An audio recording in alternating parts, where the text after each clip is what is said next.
Hey guys, welcome to the start of the Gwadar sightseeing video. Well, my second Gwadar sightseeing video. Today is going to be, I think, forts, mountains. We've got a couple of drone shots because I want to show you all of Gwadar.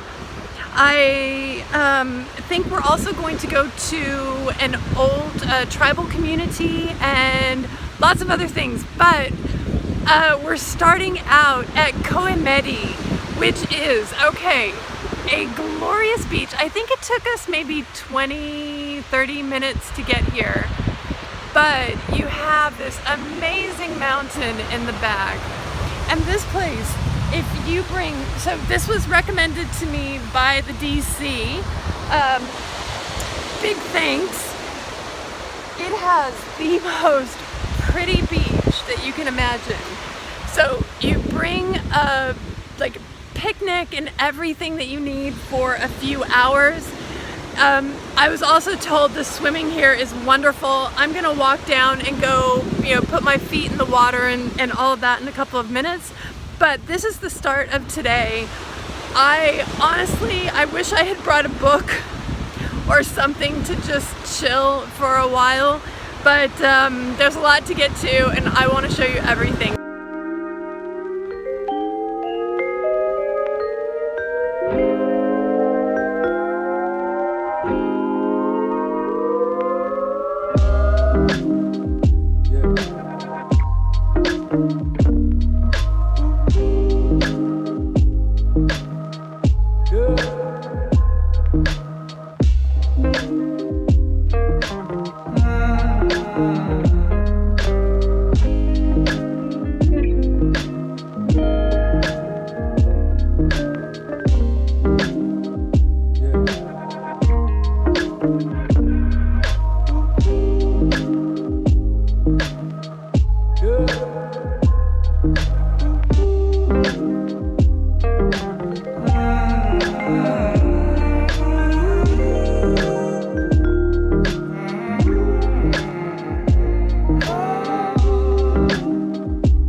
We're in the village just before you reach the turning point for Koinmedi, and it's a fisherman's village, which I didn't realize because on the drive in all we were was on land, but it's low tide right now, unfortunately.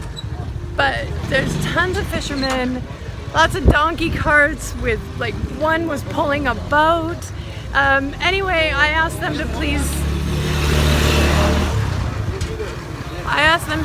stop. I wanted to find a dhaba, and I said, okay, for all 7 of us, because right now there's 2 local police guys on a motorbike, and then our police guys that you know, and me and Assad. So we're having chai for 7. They couldn't quite get their head around that at first because they were expecting me to just want it for me and take it in the car.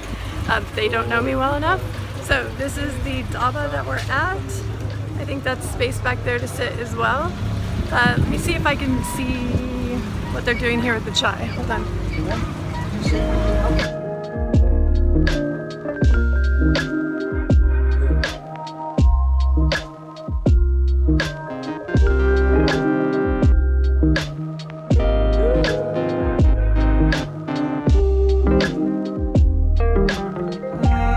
Okay guys, we made it up. We're in the penthouse of the dhaba, which it's not that posh, but the view is amazeballs. It is so cool up here.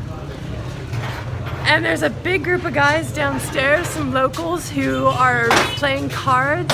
I didn't see any money on the table, so it doesn't seem like they're betting, which, well done guys for keeping it clean. But this is amazing. The view is spectacular. I'm only sad it's low tide because I bet it's so pretty, so pretty when it's not low tide.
So another off the beaten path sort of thing that you can do here when you're in Gwadar is visit the Amani Fort. Hold on, jeez.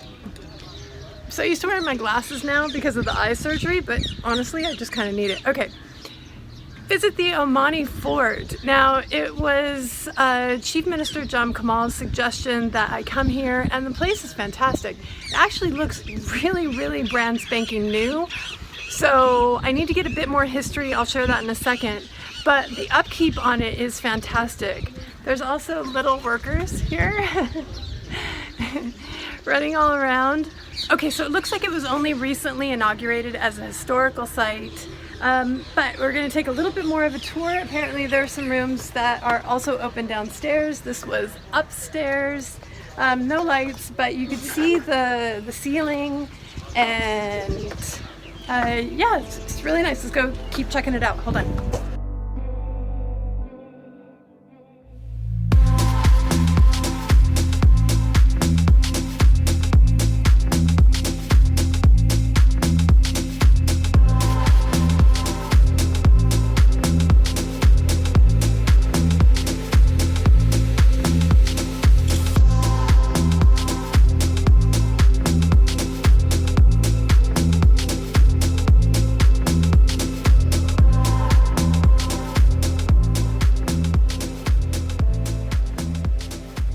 Okay guys, so it turns out it looks brand spanking new, but it's not.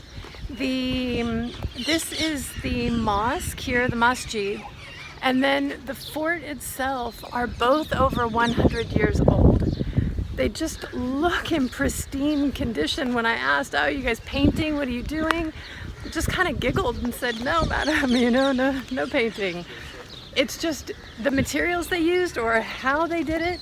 I mean, they must be doing some upkeep though, right? Like, it's crazy. It looks brand new.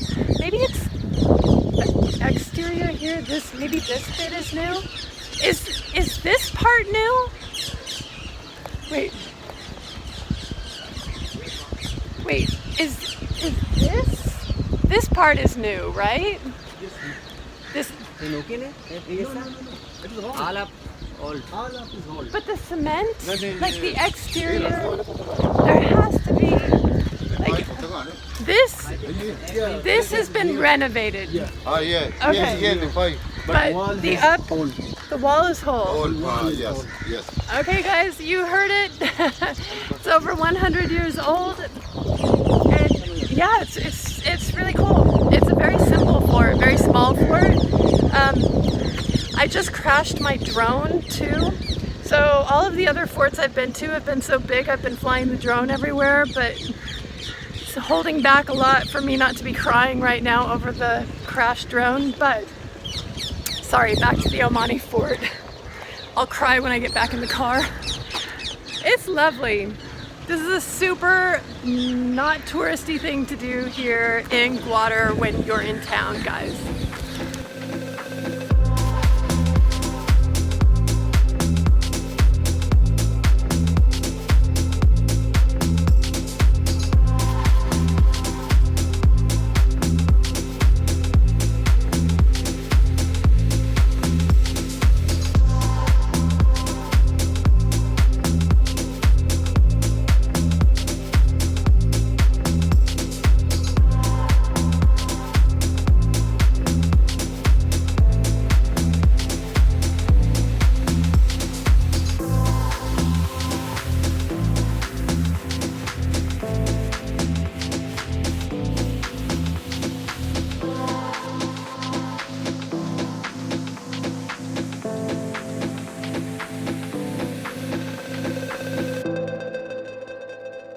Alright, one of the iconic things that you're going to want to do, because it's just so pretty, is stop in at one of the many ports and fishing bays here in Gwadar.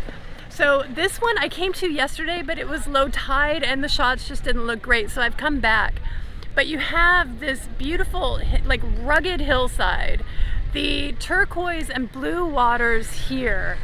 The boats are all relatively about the same size in this particular area, but they seem to be carrying different cargo back with them from the sea. There's also some gents like hanging out in the cool, nice like covering here. I think pulling crabs from nets. But it's nice looking at all the life going on around the different boats, and it's iconically Gwadar. Like when you see shots like this, you think, ah, that must be Gwadar. And it's pretty. It feels a little Greece-esque, like maybe Turkey or Greece, a bit in this area as well, with all of the boats tethered and chained out at sea. But this is definitely a place to stop. Again, so sad I don't have my drone right now because I killed my baby. But I would be flying it right now. I flew it yesterday, but the shots are they don't look great because it was low tide. But definitely stop in here. I would walk around, see what the fishermen are doing, get a few shots. It's a definite must when you're in Gwadar. And it's not as like touristy as well, not touristy, but you know, going to the market and things like that. Just come and check out life here at one of the many ports.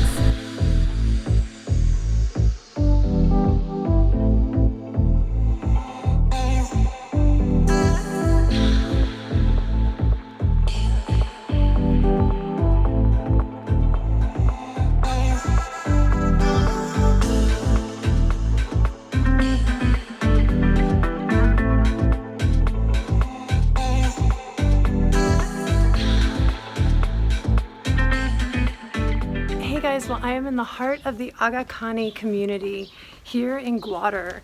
It is a how many years? How many hundreds of years? 200 years. 200 years. For 200 years, this community has stood. The gates that we passed at the beginning were constructed by the British some 200 years ago. And I am going on a tour with a friend of our trusted police team here. So I'm going to show you all around. Okay, I'm now on the balcony of a abandoned but kept for historical purposes home that is large and has this wonderful balcony. Kind of looks out onto the entire community. But the home is beautiful, and there's an old bed that was from the family. What? 100-year-old home that's here.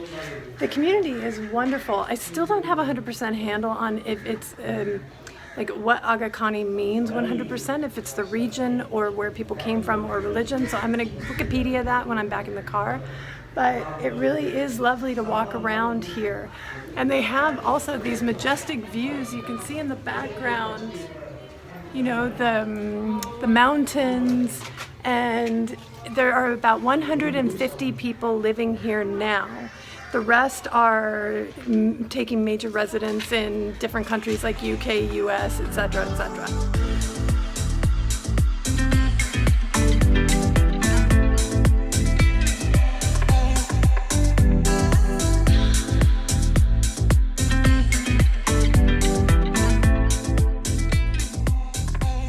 Okay, we've continued walking on. Now we're at a 200-year-old security station, I guess, that the Omanis built here. And it's still, I mean, it looks marvelous. The sea is on the other side, so the community can fish and have easy access to the water as well. It's a beautiful location and just lovely homes and lovely people. Okay, that was wonderful. I've just come from a family home here. I didn't do any shooting because, you know, women here in Pakistan really don't like to be on, and I didn't shoot the home. But spent some time talking, and it was really lovely. And I did get a handle on what Agha Khani is now. It was a person who first came over and set up the colony here, the community, and he had like third generation family still living here. I don't think that's the case any longer, but it was so nice going in, and the homes, like, it's really hot outside, but indoors they stay quite cool. It's amazing how they were constructed. And and the people that I've met here have just been so sweet. So big thank you to everyone here in the Agha Khani colony or community that let me walk around and tour your beautiful home and area. You have a beautiful place to live.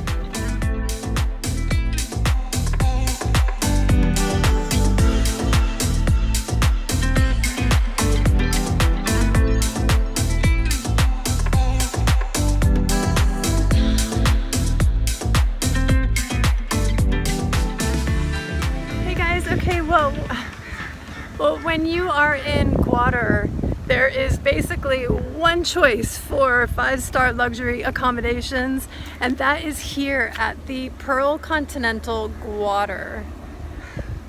The property sits up, it's like a bird's nest on a hilltop. You can see it from so far out when you're driving into Gwadar because it really is perched atop this hillside, and it's back from, sorry, a bug just flew up my nose. It's like Gwadar is shaped like a hammerhead shark basically, and this sits back towards the tail. And the location is wonderful. The views are spectacular, as you can see from my room, which I'll show you in just a second.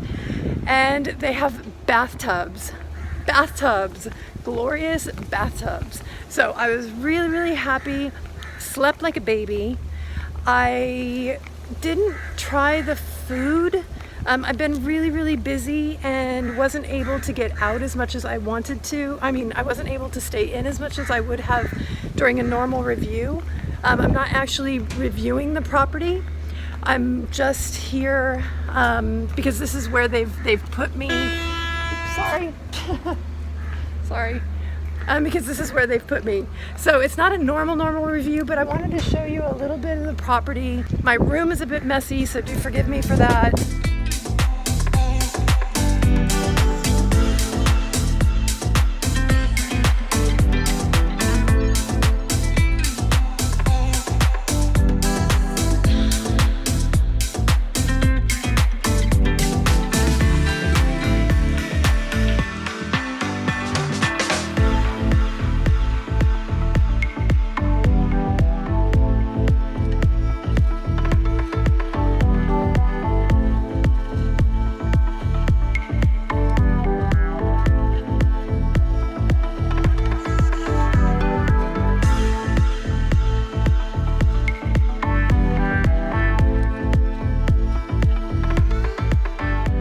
Now there are different sides to the property, so it's here behind me, and depending on which room you have different views. But mine was of the port and Gwadar Stadium. I'm in room 210, so if you can ask for one of the room, ask for that room because that room was fabulous. The view was right in the center of the building, and that bathtub was amazing, guys. Again, this isn't a normal review, but I do want to recommend Pearl Continental. Is the only place to stay when you're here, but it is also a fabulous place to stay.